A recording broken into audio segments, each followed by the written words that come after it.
Hi everyone, good morning.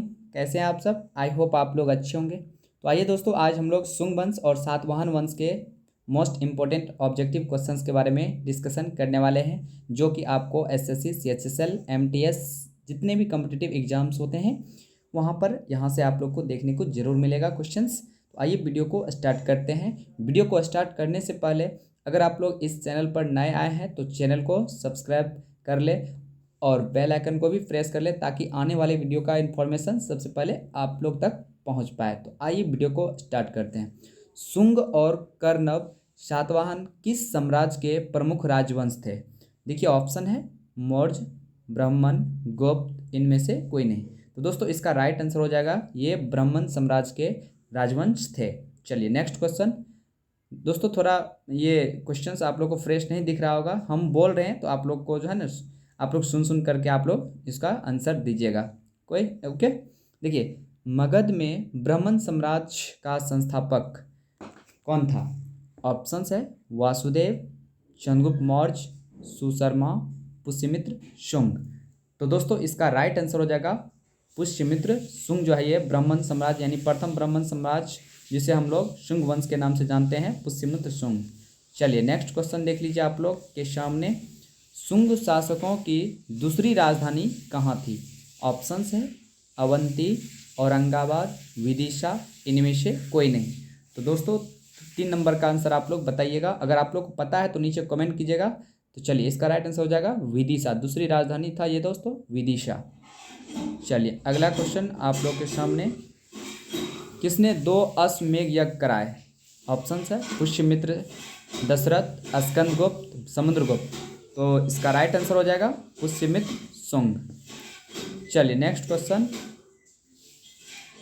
Indo यूनानी शासक Menander को युद्ध में शुंग वंश के किस राजा ने पराजित किया था? ऑप्शन है देवभूति, वासुदेव, पुष्यमित्र शुंग, इनमें से कोई नहीं। तो इसका राइट आंसर हो जाएगा पुष्यमित्र शुंग के बेटा कौन थे दोस्तों?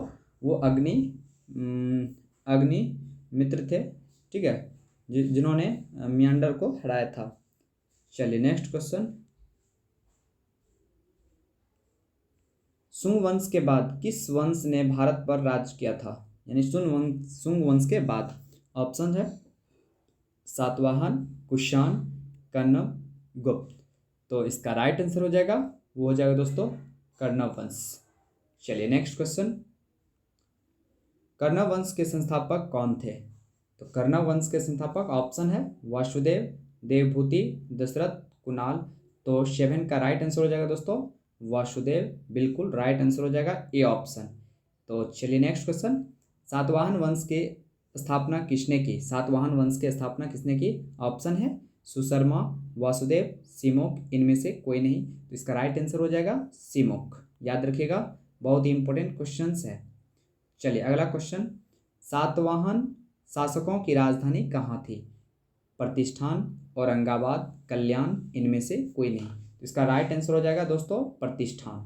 और सातवाहन वंश को आंध्र सातवाहन वंश भी कहा जाता है। और सातवाहन वंश जो है दोस्तों, ये क्या थे? मातृसत्तात्मक थे। और इसके शासनकाल में सीसा का सिक्का चलाया गया था। चलिए, किस राजवंश के शासक माता के नाम पर अपना नामकरण करते थे? अभी तुरंत बताएं दोस्तों। ये सातवाहन वंश जो थे ये दोस्तों, ये मातृसत्तात्मक थे, इसीलिए जो है अपना नाम माँ के नाम से उसका जाना जाता था। इसका राइट आंसर हो जाएगा 10 का डी ऑप्शन, बिल्कुल राइट हो जाएगा सातवाहन। चलिए अगला सवाल। सातवाहन वंश का सर्वाधिक शक्तिशाली राजा था, सबसे शक्तिशाली राजा। ऑप्शन है शिमुक, उसके बाद है यज्ञश्री सातकर्णी, गौतमीपुत्र सातकर्णी, पुल्लुमापी चतुर्थ। तो 11 नंबर का राइट आंसर हो जाएगा दोस्तों गौतमीपुत्र सातकर्णी, जिसको हम लोग शॉर्ट फॉर्म में जीपीएस भी बोलते हैं। क्लियर? चलिए अगला क्वेश्चन देख लीजिए। सातवाहन वंश के शासकों की कार्यकालीन भाषा थी, यानी इसकी भाषा क्या थी? संस्कृत, तमिल, प्राकृत, मगधी। तो 12 नंबर का राइट आंसर हो जाएगा दोस्तों, 12 का बिल्कुल राइट आंसर हो जाएगा प्राकृत भाषा थे। ठीक है, चलिए अगला क्वेश्चन। सातवाहन काल की लिपि क्या थी? सातवाहन काल के ऑप्शन है खरोष्ठी, अरमाइक, ब्राह्मणी, इनमें से कोई नहीं।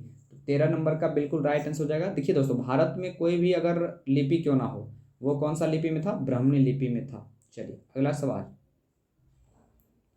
अजंता एवं एलोरा की गुफा का निर्माण किस युग के प्रमुख स्थापत्य कृतियां हैं? ऑप्शन है मौर्य युग, गुप्त युग, सातवाहन युग, इनमें से कोई नहीं। तो 14 का बिल्कुल राइट आंसर हो जाएगा दोस्तों, सातवाहन युग के स्थापत्य कला है। चलिए अगला सवाल, पहली बार ब्राह्मणों को भूमि अनुदान के रूप में देने की प्रथा प्रारंभ किस राजवंश ने किया था? ऑप्शन है मौर्य ने, सातवाहन ने, गुप्त ने, इनमें से कोई नहीं। तो इसका बिल्कुल राइट आंसर हो जाएगा दोस्तों सातवाहन वंश, और सबसे अधिक भूदान कहा जाए तो वो गुप्त वंश स्टार्ट किया था।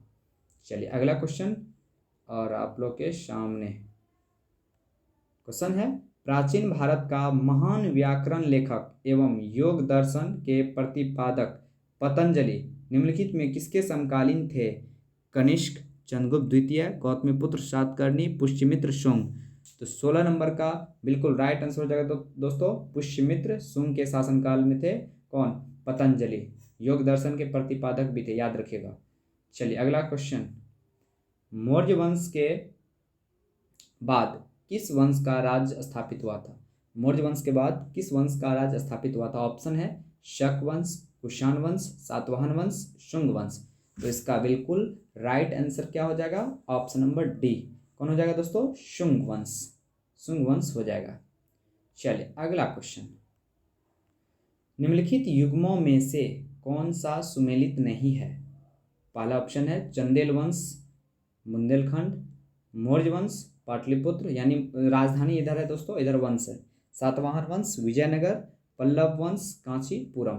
तो देखिए इसका राइट आंसर हो जाएगा दोस्तों ये सातवाहन वंश, ये सुमेलित नहीं है, क्योंकि सातवाहन वंश की राजधानी कहाँ था दोस्तों? विजयनगर नहीं था, यहाँ ये प्रतिष्ठान था।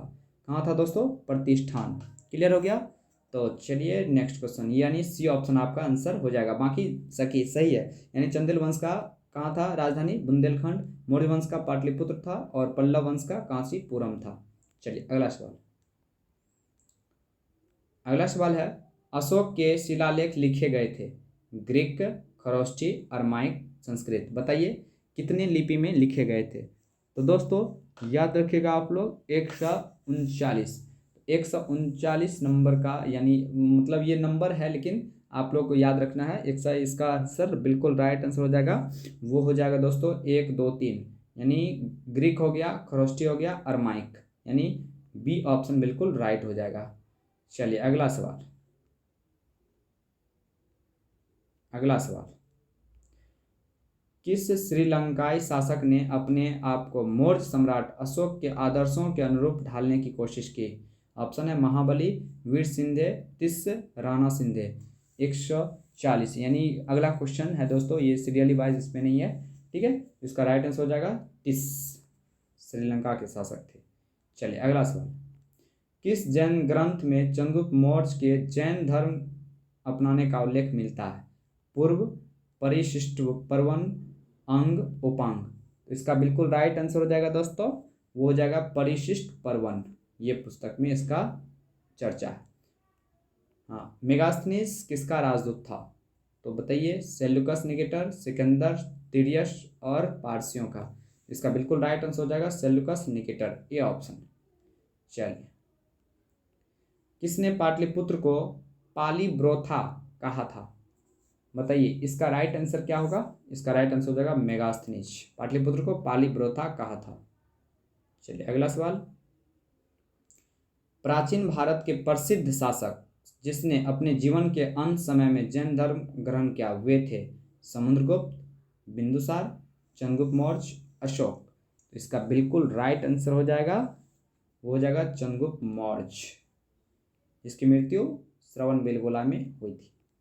मौर्य वंश के बाद मगध पर किस वंश का राज स्थापित हुआ था? मौर्य। ऑप्शन है शक, कुषाण, सातवाहन, शुंग वंश। तो इसका बिल्कुल राइट आंसर हो जाएगा दोस्तों, शुंग वंश का शासन स्थापित हुआ था। चलिए नेक्स्ट क्वेश्चन, निम्न में से किस मौर्य राजा ने दक्कन की विजय प्राप्त की थी? अशोक, चंद्रगुप्त, बिंदुसार, कुणाल। तो इसका बिल्कुल राइट आंसर हो जाएगा दोस्तों चंद्रगुप्त मौर्य। चलिए अगला क्वेश्चन, मौर्यों के बाद दक्षिण भारत में सबसे प्रभावशाली राज्य बना था। ऑप्शन है सातवाहन, पल्लव, चोल, चालुक्य। बताइए इसका राइट आंसर क्या हो जाएगा। तो इसका राइट आंसर हो जाएगा दोस्तों, दक्षिण भारत में सातवाहन वंश चला था। चलिए अगला क्वेश्चन, मौर्य वंश का अंतिम शासक बृहद्रथ का वध किसने किया। कनिष्क, भास्कर वर्मन प्रथम, पुष्यमित्र शुंग, हर्षवर्धन। तो इसका बिल्कुल राइट आंसर क्या हो जाएगा, आप लोग कमेंट कीजिए। तो इसका राइट आंसर हो जाएगा पुष्यमित्र शुंग हो जाएगा। तो आई होप दोस्तों यहाँ तक आप लोग को क्लियर हो चुका होगा। तो ये रहा आज का सेशन, जो कि बहुत ही इंपॉर्टेंट क्वेश्चंस है। तो आइए दोस्तों आप लोग से मिलते हैं फिर नेक्स्ट वीडियो में। तब तक के लिए गुड बाय।